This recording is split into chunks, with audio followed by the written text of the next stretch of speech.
노래는 별로 못해요. 같은 김창단 출신이신 김지섭 신부님 앞에서 노래를 부르라니까 눈이 잠깐 나오다가 이렇게 시작할 때 깨달았어요. 아,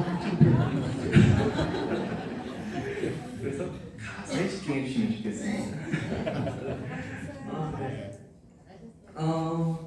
가사 보시면 아시겠지만 이제 예수님께서 광야를 걸으시는 그 복음 장면 여러분들 기억나시죠? 사선 시작할 때 우리 다 함께 나눴었는데 예수님께서 왜 굳이 광야를 가셨을까요? 네. 근데 오늘 예수님께서 강론대도 그러셨잖아요. 하느님께서는 그렇게 하실 수 있는데 그렇게 안 하시잖아요. 사람을 당신 마음 창조하신 분이신데 당신 마음대로 당신 능력으로 나를 믿어라 하고 이렇게 그냥 당신 힘으로 이렇게 끌어당기셨으면 됐는데 그러지 않으셨죠.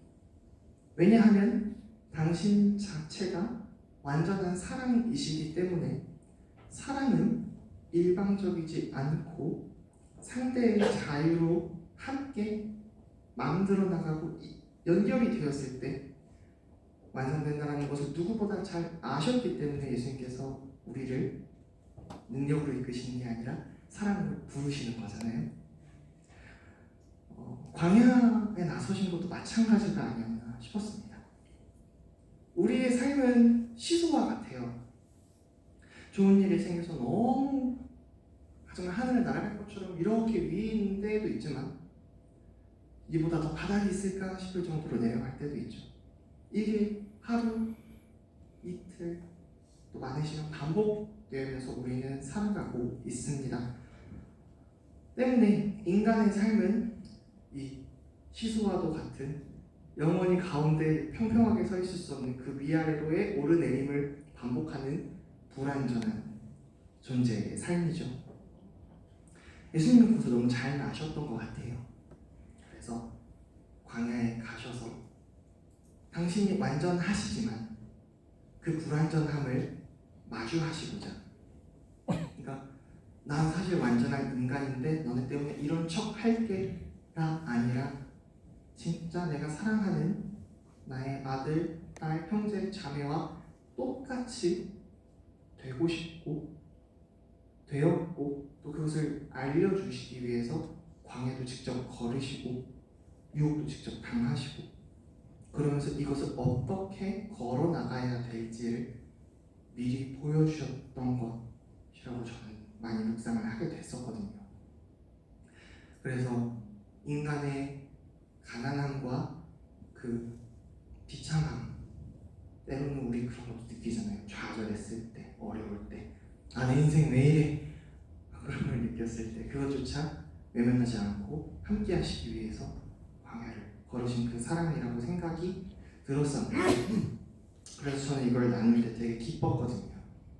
그런 좋은 메시지를 신자분들께 나누어 드릴 수 있어서 참 다행이다, 참 기쁘다라고 생각했는데 아까 말씀드렸듯이 오히려 제가 이 곡 덕분에 큰 선물을 받았다고요.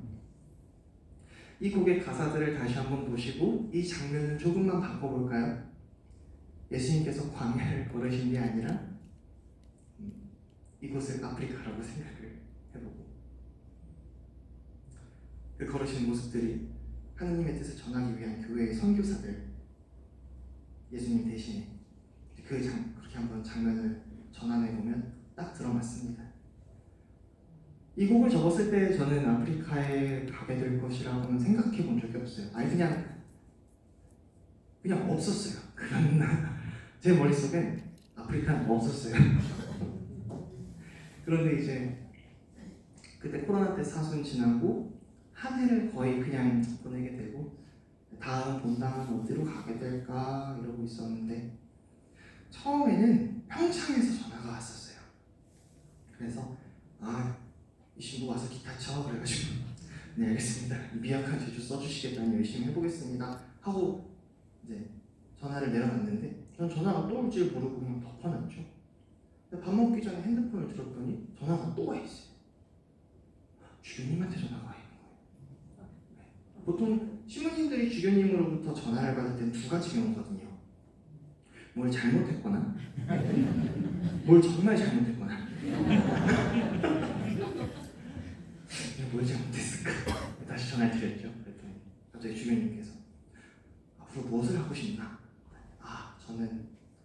멋있는 딴따라로서 교회의 헌신적인 딴따라로 앞으로 살아가고 싶습니다 라고 말씀드렸더니 이제 하시는 말씀, 아프리카 가면 다 할 수 있네. 근데 사실 제가 선교에 대한 마음이 아예 없었던 건 또 아니었거든요.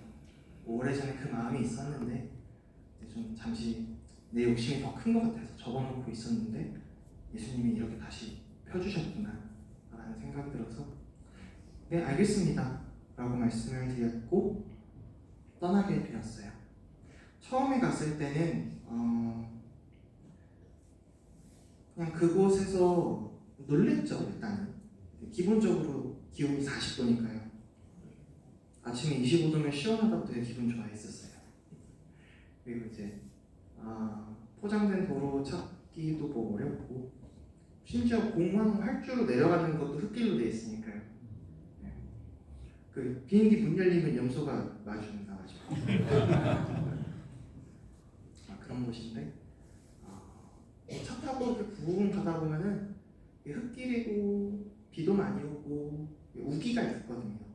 그것 때문에 길이 파이고 그러니까 그냥 길이 이래요. 정말 차 타고 가면.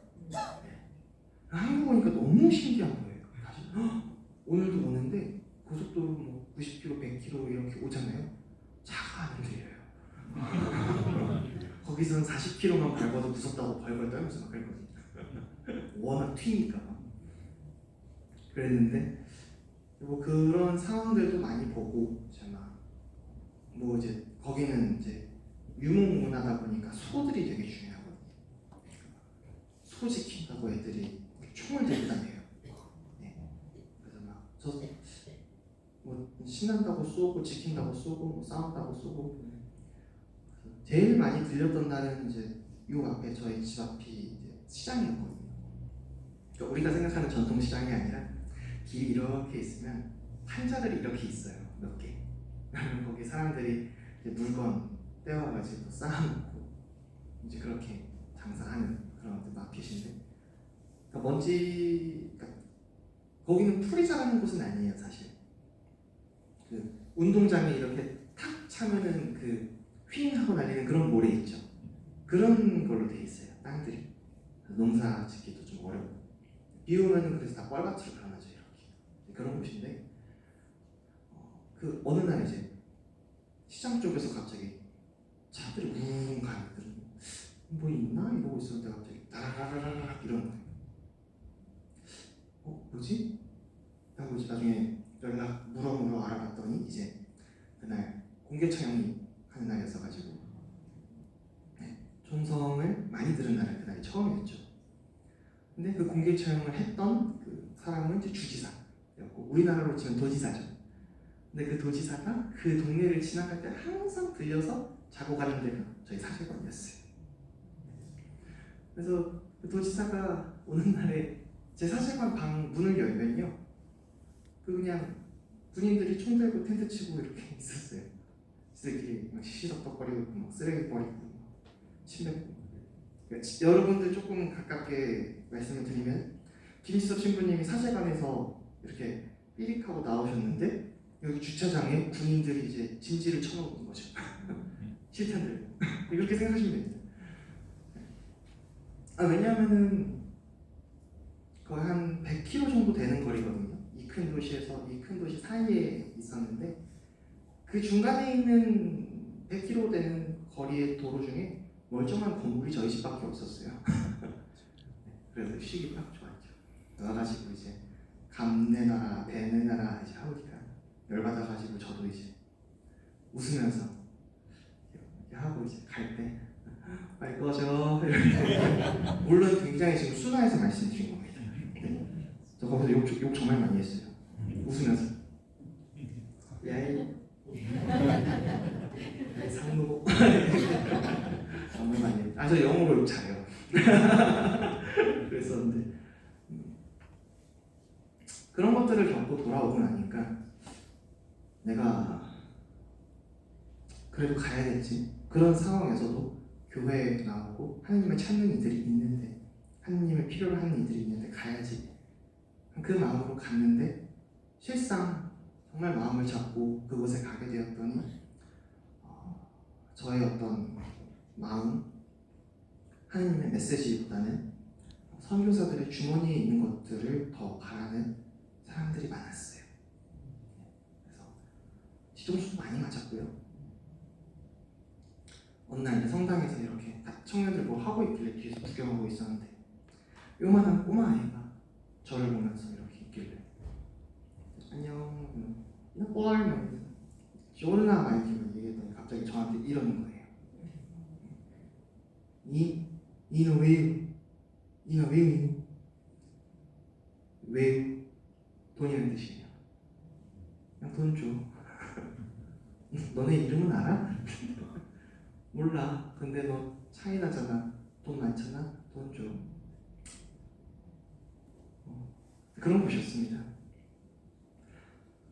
그런 일들이 쌓이다 보니 저의 마음에 조금씩 균열이 가기 시작했어요. 그리고 어느 순간부터 그 균열은 걷잡을 수 없이 커져갔고 제 마음은 거의 이제 갈라지기 시작했죠.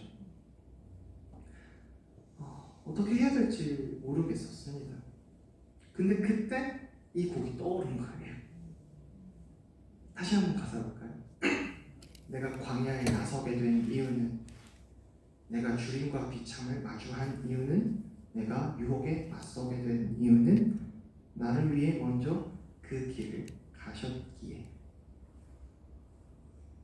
예수님이 먼저 이것을 겪으시고 돌아보시고 그리고 나서도 우리를 향해서 이야기해 주신 거죠.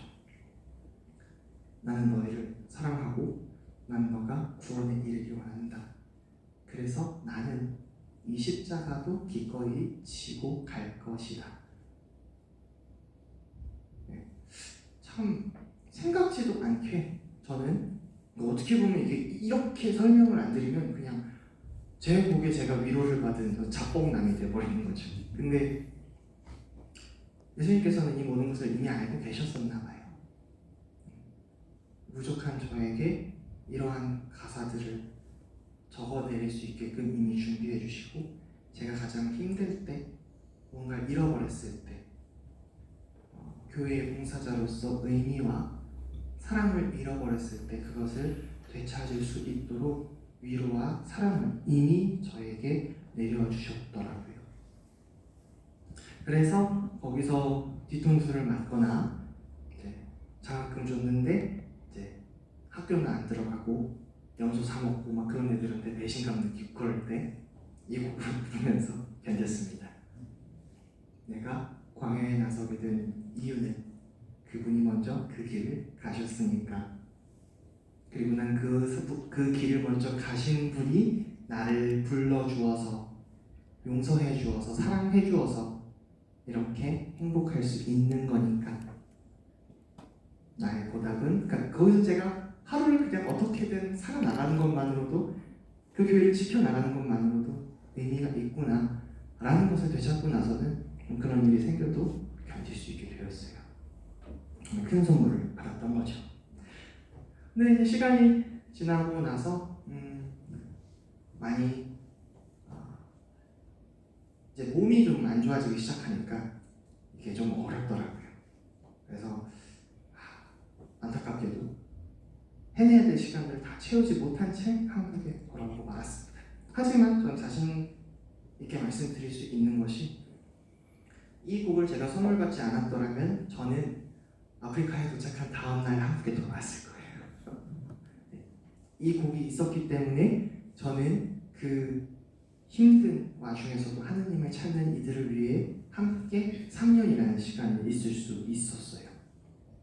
제가 할 수 있는 일을 아득히 넘어선 일을 하느님의 사랑 덕분에 해낼 수 있었어요. 그랬습니다. 그래서 너무너무, 그리고 또 지나온 지금도요, 그 사람들에 대한 분노와 원망 그런 거는 이제 많이 없어요. 처음에는 좀 어려웠거든요. 받은 상처가 많은 생각이 들어서, 그래서 핸드폰으로 유튜브 보다가 흑인 나오면 핸드폰 집어 던지고 그랬었어요. 지금은 그러진 않아요. 오히려 그 시간을 통해서 배운 것들도 많고, 저처럼 부족한 사람이 이렇게 마음이 더 트이고 사고방식이 열릴 수 있었던 배움의 시간이었고, 또 또 거기서 좋았었던 분들, 훌륭했던 분들 많이 만났거든요. 진짜 의미 있는 시간이었다라고 지금은 생각합니다. 많이 힘들었지만 많은 선물을 받은 또 그런 시간이었구나라고 생각하고 있어요. 또한 후회하지도 않고요. 아유, 그럼요. 제 깜명 제가 아는데 거기서 3년이나 그 교회를 위해서 봉사할 수 있었다니, 놀랍게도 감사한 일인 거죠. 네. 그렇습니다. 그러고 나서 어쨌든 한국에 돌아오게 되었고, 저는 아까 말씀드렸다시피 기쁘기도 하였지만 아직은 이 기쁨으로 넘어오기 전의 상태였어요.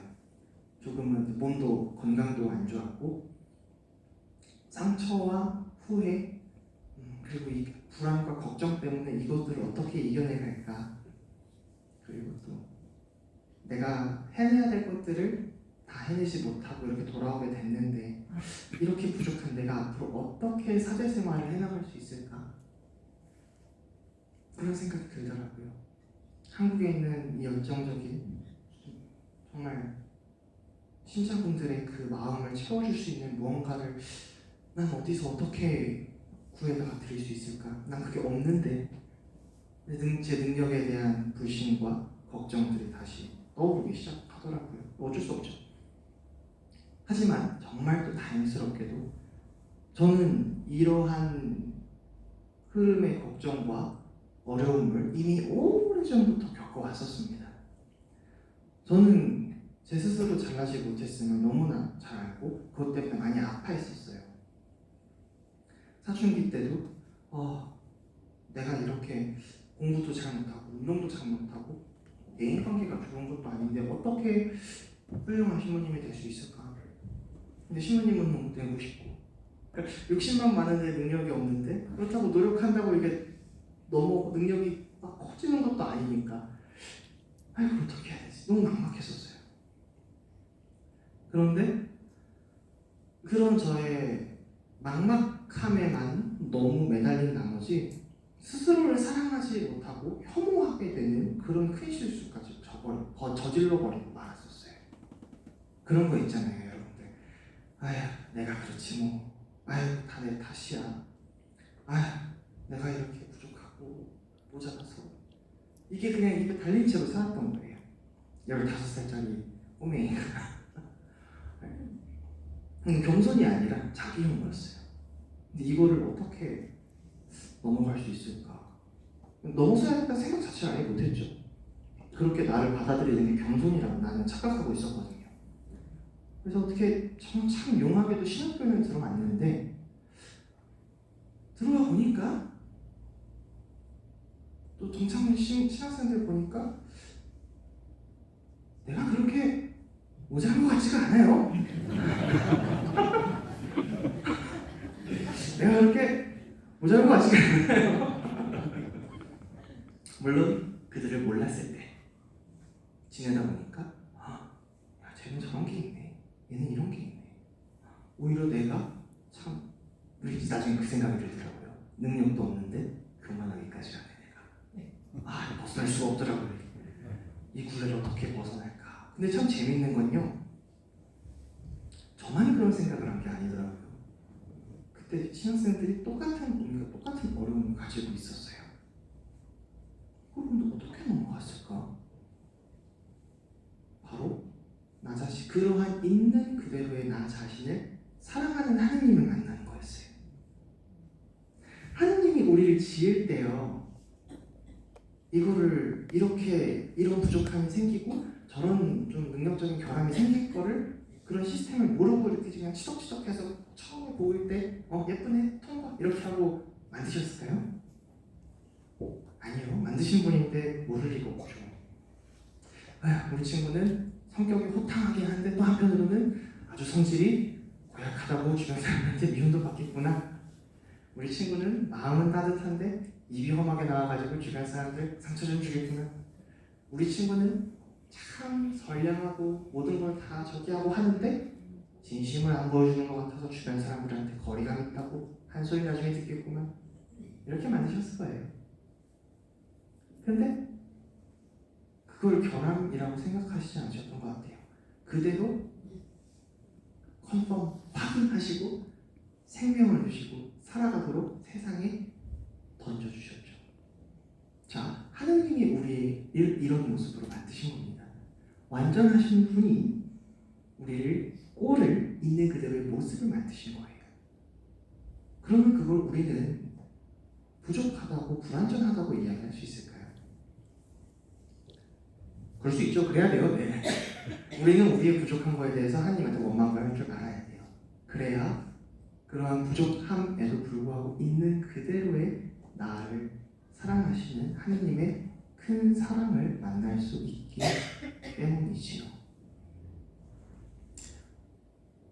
그리고 그것을 함께 발견할 수 있도록 여정을 함께 해준 저의 사랑하는 동창들이 있었습니다. 그리고 그분은 지금 옆에 앉아 계세요.